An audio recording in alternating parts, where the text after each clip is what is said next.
A recently married couple decides to bring a chimp into their home as a beloved pet. Over time, the chimp grows and becomes a savage murderer. Despite displaying no signs of aggression or violence for many years, the chimp unexpectedly snapped one fateful day, leading to a horrifying and brutal assault. These are horrifying moments before Chimp destroyed Charla Nash's face. Jerome and Sandra Harold, a devoted couple from Stamford, Connecticut, found themselves in a state of quietness after their daughter Susan eloped with her husband, leaving the once lively house.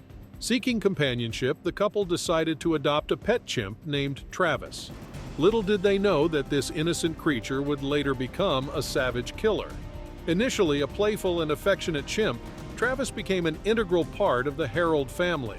They cared for him as if he were their surrogate baby. He brought a renewed sense of purpose and liveliness into their home, filling the void left by their daughter's departure.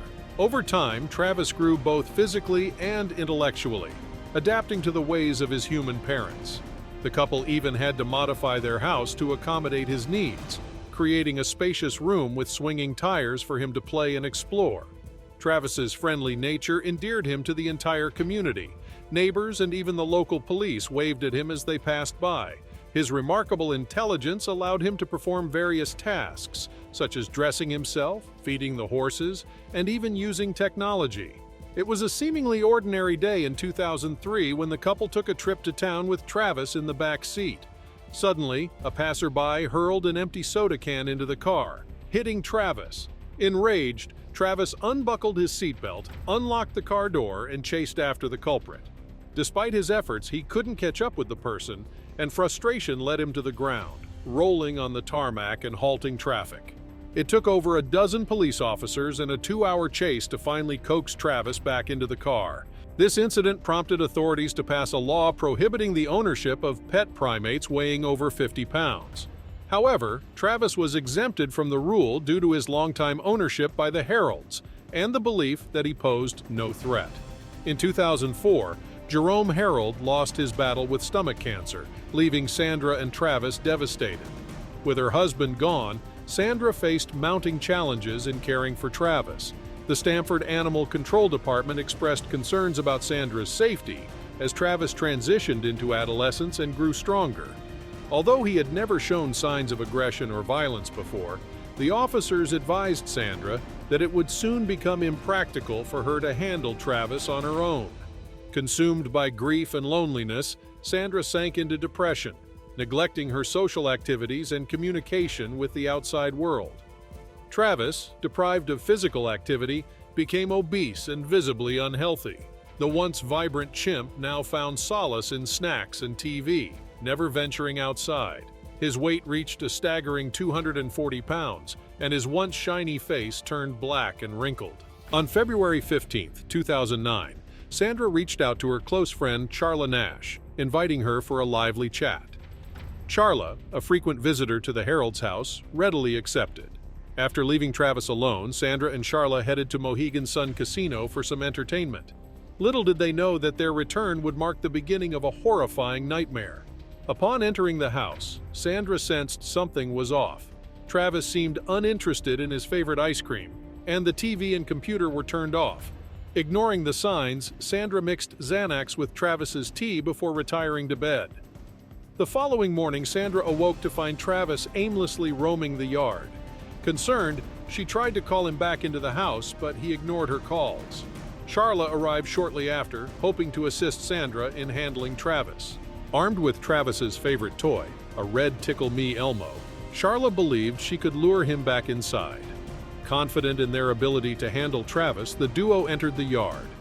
However, upon seeing his cherished toy, Travis's possessiveness overcame him. In a sudden burst of aggression, he lunged at Charla, knocking her to the ground. Travis savagely attacked her face with his massive jaws, tearing off her lips, nose, and eyelids. Desperate to save her friend, Sandra grabbed a shovel and struck Travis repeatedly, but her efforts proved futile. Unrelenting, Travis continued his ferocious assault on Charla, completely devastating her facial structure. Determined to protect her friend, Sandra retrieved a kitchen knife and bravely confronted Travis. However, the enraged chimp focused solely on his rampage, paid no heed to Sandra's desperate actions. Charla, enduring unimaginable pain and horror, pleaded with Travis to stop. But Travis, lost in a frenzy, showed no mercy. Fearing for her own life, Sandra retreated to her car, locked the doors, and dialed 911. Trembling with fear, she relayed the shocking events to the emergency operator, desperately begging for help. Meanwhile, Officer Frank Chiafari arrived at the scene, finding Travis still roaming the yard while Charla lay unconscious, her clothes drenched in blood. Officer Frank cautiously approached, wary of Travis's immense strength. As he circled the police car, Travis smashed the passenger window and unlocked the door.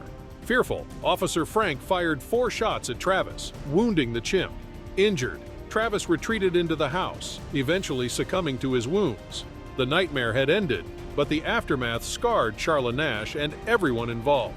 Charla underwent multiple surgeries in the following months to reconstruct her mangled face and recover from her severe injuries. Her healing journey was arduous, and the medical team required counseling due to the trauma they experienced while caring for her. The incident raised questions about what caused Travis's sudden aggression.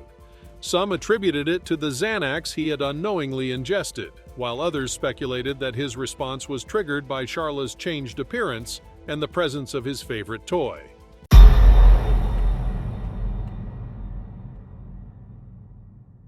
A girl was swimming towards a group of dolphins in the ocean when a pack of sharks suddenly attacked her. It was a terrifying situation. However, a man on the beach at that time saw what was happening and immediately rushed into the water to help. This is the story of the terrifying shark attack on Sarah Wiley, who was shredded in pieces by a group of bull sharks. In 2006, 21-year-old Sarah Wiley went swimming with her friends at Amity Point Beach. They usually swam in the Rainbow Channel, where they could be alone in the water, but they stayed closer to the shore that day because the sea was rough from recent storms. The water was murky and debris-filled, but the girls weren't scared. They didn't know that there were hungry sharks in that area. The storms had caused more water to flow into the ocean, making the drop-off from the sandbanks steeper. This attracted sharks looking for food. Fishermen also threw leftover parts of their catches into the water, which attracted more sharks. Drum lines were placed to lure the sharks away, but sometimes they could still come close because of the bait on the hooks. In the early evening, the group started swimming, hoping to see the beautiful sunset. There weren't many people on the beach, just a few families playing with their children in the sand. At first, they stayed in the shallow water, but later, they decided to go a bit farther. They swam about 15 meters away from the shore with 3 other people. They enjoyed swimming and chatting there, staying above the wavy water. The water was clear, and they could see the fish swimming beneath them, which was amazing. Then, Sarah wanted to go even deeper to get closer to a group of dolphins she spotted in the distance. She swam past the drum lines where bait was used to catch sharks and entered the darker waters of the Rainbow Channel. Sarah was moving away from her friends and planning to continue when something suddenly dragged her underwater. She felt a sharp pain in her leg and realized she couldn't breathe. The intense pain made it impossible for her to think about anything else. She attempted to push away whatever was biting her and causing the pain, but it was too powerful. She tried to hit it in desperation, but that only resulted in even more excruciating pain in her arm. She realized that part of it was missing when she tried to move her arm away from the pain. In a fight for her life, Sarah fought against 2 sharks. One was latched onto her leg while the other viciously tried to tear her apart, limb by limb. She swung her remaining arm, hoping to fight them off, but the pain intensified as the second shark clamped down on it. Suddenly, the shark released her leg, and she managed to reach the water's surface. Her vision was blurred by the surrounding blood, making it hard to see anything else. She was losing consciousness rapidly, but she mustered the strength to cry out one thing that she knew would grab her friends' attention: "Shark!" Initially, her friends thought she was joking, but when they saw the blood pouring from where her arms should have been and witnessed the terror in her eyes, they knew the situation was dire. They realized something terrible had happened. Josiah Topu heard the screams from the beach and immediately sprang into action. He had been enjoying the day with his wife and 5 children by the seaside, but when he heard Sarah's distress, he sensed something was seriously wrong.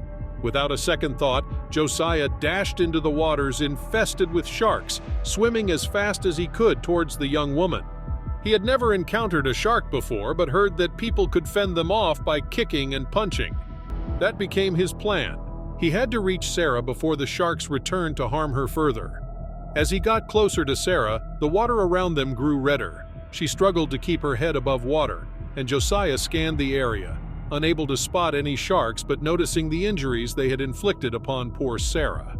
He grabbed her and began swimming back to shore, ensuring her head stayed above water. It was a 15-meter swim back to the shore, with both of them surrounded by Sarah's blood pouring out of her body. After a terrifyingly long swim, they reached the beach, and Josiah pulled Sarah out of the water. Sarah was safe from the sharks, but her injuries still seriously threatened her life. People on the beach quickly wrapped her wounds, trying to stop the bleeding from her arms. The sharks had bitten off her hands and inflicted large, deep wounds on her right thigh and torso. They carried her away on a stretcher, struggling against the loose sand that shifted beneath their feet. Finally, after a 2-kilometer drive, they arrived at the local hospital. When they arrived at the hospital, they didn't have the right equipment to save Sarah's life, so they called for a helicopter to take her to Princess Alexandra Hospital in Brisbane. Even though she reached the hospital an hour after the attack, she had already lost too much blood. It's really sad to say that Sarah passed away at the hospital because of severe blood loss. Josiah received a bravery medal from Queensland Governor Quentin Bryce and still vividly remembers the tragic event. He acknowledged Sarah's courage in fighting against the sharks, which led to her hands severed, and how she desperately tried to survive.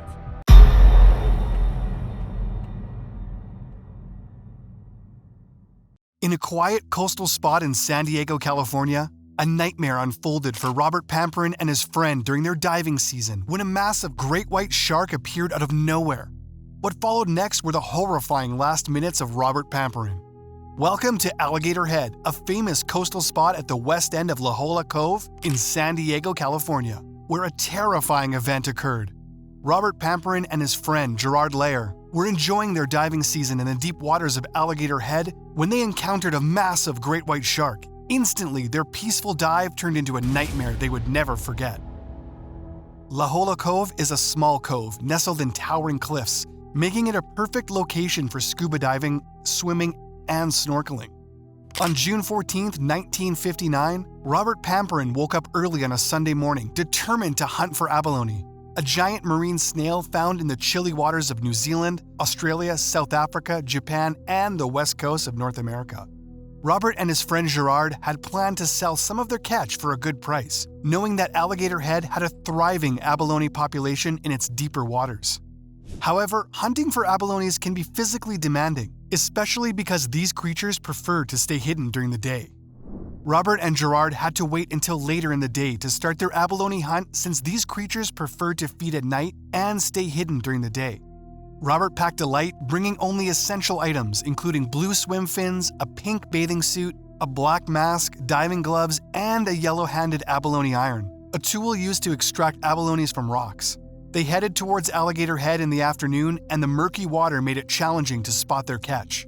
As they swam, they searched for abalone hidden in rocks at the ocean's bottom, removing them carefully without harming them. Since they were freediving without an air tank, they had to work fast. As Robert and Gerard were diving, the waves separated the two friends, leaving them a significant distance apart. Suddenly, a massive great white shark appeared out of nowhere and swam menacingly towards Robert, mistaking him for prey. Chaos ensued in the water as the shark attacked, devouring Robert's lower body and causing him to scream out in agony for help.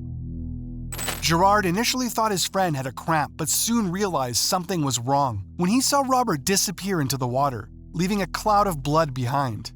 In a desperate attempt to save his friend, Gerard dove deeper into the water, but it was too late. Gerard witnessed the horrifying scene of the great white shark attacking Robert, devouring his lower body. The shark was massive and estimated to be around 7 meters long. Robert fought back by thrashing around, but the shark was too powerful, dragging him into the ocean's depths. Gerard swam towards the commotion, desperately trying to scare the shark away by waving his hands.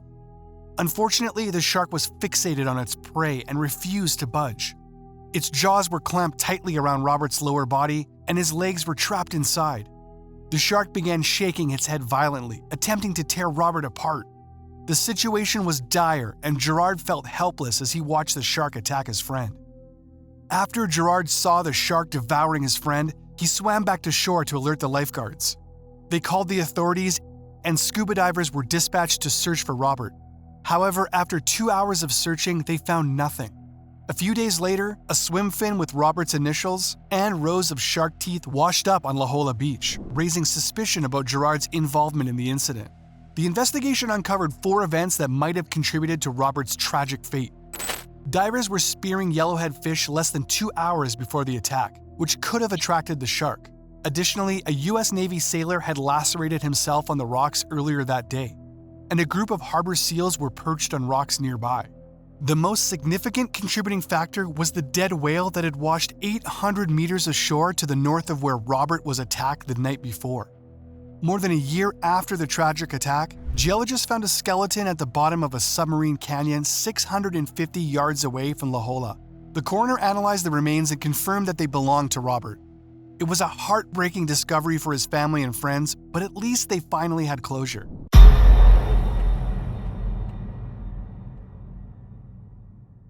Get ready to witness the horrifying moment a great white shark attacks a 19-year-old girl and bites her leg off. In this gripping video, Heather Boswell's life hangs in the balance as she battles the relentless predator. Will she survive this terrifying encounter? Let's find out. Heather Boswell was working on a ship called the Discoverer, where she had a 6-month job in the kitchen. The Discoverer was a research ship owned by the U.S. National Oceanic and Atmospheric Administration. On March 23, 1994, the ship sailed about 30 nautical miles from Isla Salas y Gomez and 300 miles east of Easter Island. The crew was delighted because they had a day off. 9 crew members, including Heather Boswell and Phil Buffington, got excited and decided to swim in the clear water. They enjoyed swimming and snorkeling, feeling free and relaxed. 3 crew members kept an eye on them from a sturdy boat, while another crew member stayed on the Discoverer, watching out for any sea creatures. The 9 of them had an incredible time in the water for nearly 90 minutes. They were enjoying themselves, with some doing somersaults and playful maneuvers. Suddenly, someone yelled, "Shark!" Although Heather and most of the crew took it as a joke and continued swimming, they were in for a surprise. Unbeknownst to them, a deadly predator, a great white shark measuring 18 feet, had its sights on Phil Buffington. Ignoring the warning proved a grave mistake. Just beneath Phil, the massive shark stealthily lurked, sizing him up. Without warning, it struck, clamping its powerful jaws around his thigh, near his knee, attempting to drag him underwater. Startled and in agony, Phil summoned his courage and landed a forceful blow to the shark's head, causing it to release him and swim away. The rest of the group witnessed the incident and, realizing the danger, immediately swam towards safety to avoid becoming the next target of the vicious shark. Another warning of a shark was shouted. This time, no one took any chances with their lives. They quickly made their way to safety. However, it was too late for Heather Boswell, who had strayed too far from the ship and was about 25 feet away from the rest of the crew. The crew member watching from the ship spotted the great white shark approaching Boswell. They helplessly witnessed the shark disappearing underwater and quickly emerging with its massive jaws wide open, seizing Boswell by her right ankle. A crew member on the inflatable boat threw a broom handle towards Boswell for her to grab, but when they thought the danger was over, the great white attacked again. The shark sank its teeth with sharp edges into Boswell's left leg, around the middle of her thigh, and yanked her back into the water. Her blood colored the water red, creating a chilling sight. Suddenly, everything fell silent. The shark had vanished beneath the surface, and Boswell was nowhere to be seen. The ocean seems lifeless, motionless. Then, after what felt like an eternity, a loud splash shattered the stillness. Boswell refused to give up without a fight. Against all odds, she resurfaced. The terrified crew members on the boat seized her hands, desperately trying to pull her aboard. Unfortunately, the great white still had its sharp teeth deep in her flesh and refused to let go. A battle of strength ensued as the crew struggled to free Boswell from the jaws of death. Suddenly, Boswell heard a popping sound and hoped it was just her leg being dislocated. With the crew's help, she was pulled onto the boat's safety, feeling relieved. Meanwhile, a warning about a shark attack had already been announced over the PA system on the Discoverer ship. A crew member cleaning his pistol after target practice heard the warning and hurried to see what was happening. He spotted the shark swimming towards someone climbing the ship's ladder and acted swiftly. Without hesitation, he fired multiple shots at the massive great white. The shark changed its course, swimming towards the back of the ship. The crew member followed and fired 2 more shots, causing the shark to become motionless. He had successfully killed the monstrous predator. Meanwhile, Heather Boswell lay on the boat, still unaware of her condition, trying to catch her breath.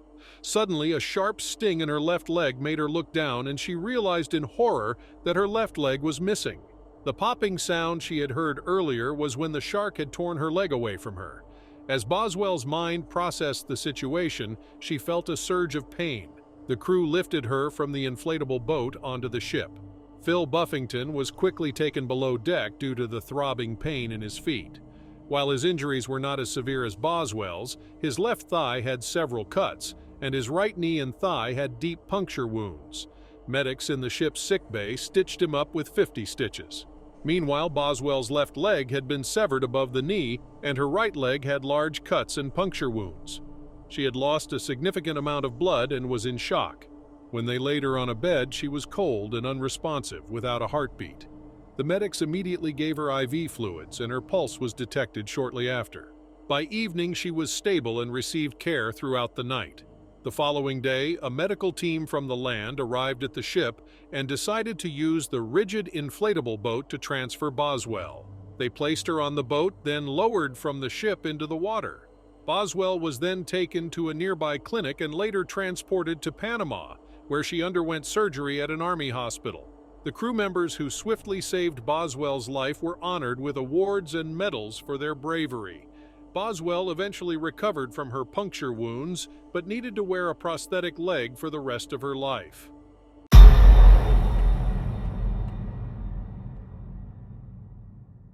In the final moments of Steve Irwin's life, a routine filming expedition turned into a harrowing encounter.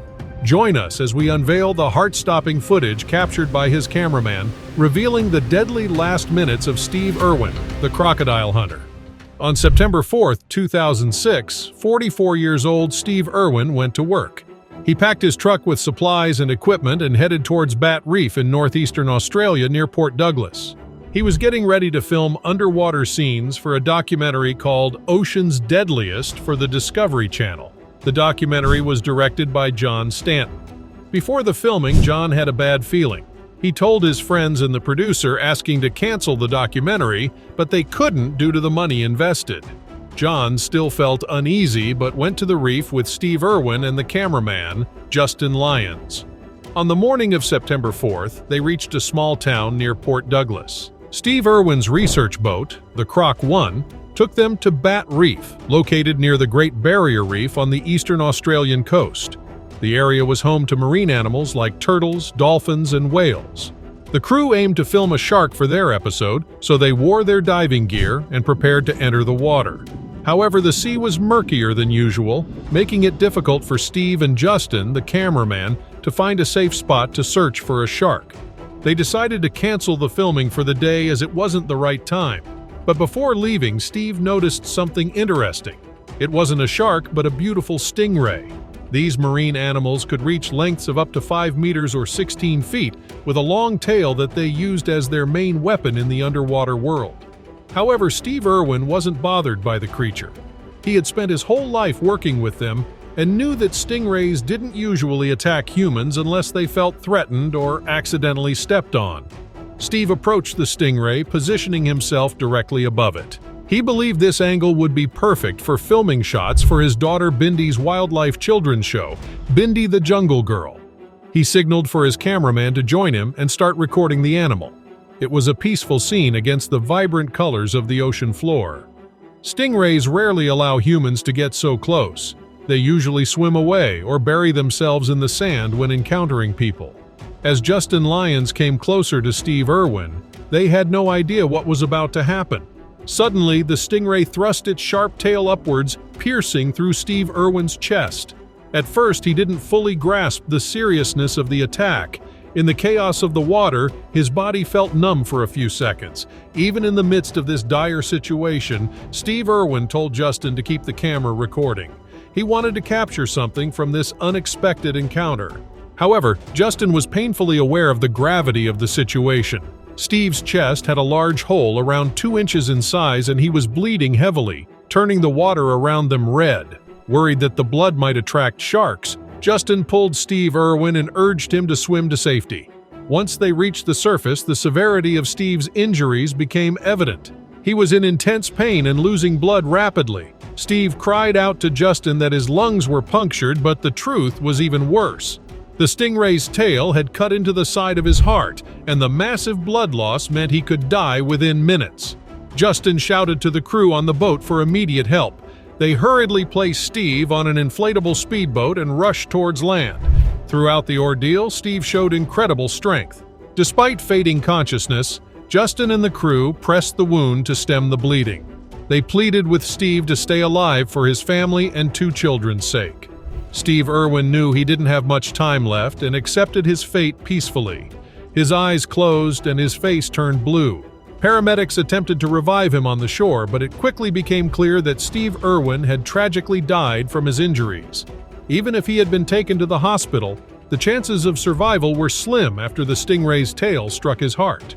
Steve died surrounded by the animals and wildlife he had cherished throughout his life. The entire incident, from the stingray's attack to the paramedics' efforts, was recorded by Justin Lyons. However, out of respect for Steve's memory and to spare his family further pain, Justin deleted the final copy of the footage. However, the crew members and colleagues who loved and admired him couldn't forget the horrifying and painful sight. When Steve Irwin's wife and children learned about his tragic passing while they were in Tasmania, they were devastated. In honor of Steve Irwin's wish, Bindi and Rob dedicated themselves to becoming zookeepers and conservationists, carrying on their father's legacy.